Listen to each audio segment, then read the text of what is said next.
Samantala, hindi naman nagpahuli ang ilan nating mga kababayan sa isang running event sa Baguio City. Layo ng nasabing programa na ipakita ang kahalagahan ng kalusugan, pati na rin ang makahikayat ng mga turista sa probinsya sa Baguio. Yan ang balitang hatid ni Joseph Parafina.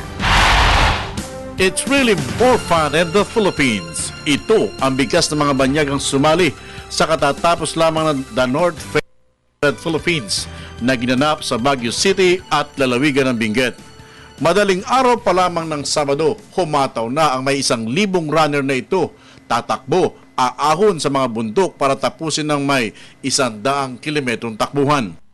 Hindi biro ang pinagdaanan ng mga pagsubok ng mga ito kung saan tinatayang 16 na oras bago nakarating sa finish line ang nagwagi. Napakasaya na hindi mo ma-express at hindi ka makapaniwala na ako ba talaga itong nanalo kasi maraming malalakas eh. Tapos ako ordinaryong runner lang, hindi tulad nila na talagang mananakbo sila. Ang Amerikanang ito halos naikot na yata ang mundo sa pagsali sa iba't ibang takbuhan. Pero para sa kanya, kakaiba ang Pilipinas. Bukod kasi sa nakikipaglaban na siya sa palakasan, di raw matatawaran ang kabaitan ng mga Pilipinong kanyang nakakasalamuha. Oh yes, I'm from Colorado, but I love the Philippines. I love the green. In Colorado, we don't have mountains like this, so the Philippines is absolutely beautiful, and the people. I love the people too. Inabutan namin kung saan-saang sulok ng Benguet ang mga runner na ito na talagang sumasabak sa iba't ibang klase ng daan. Mapagtagumpayan lamang ang North Face Challenge na ito. Masarap ba pakiramdam?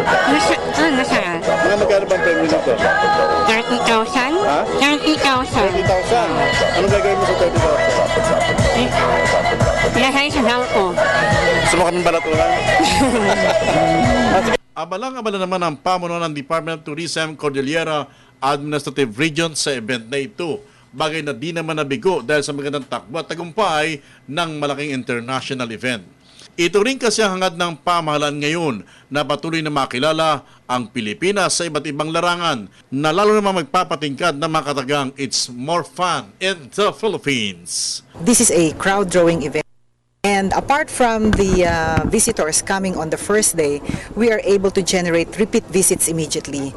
Yung mga practice rounds ng mga athlete, yung mga marathon, mga trail runners na yan, every time they come back to the city of Baguio and to the province of Benguet, yan ay isang automatic na repeat visit.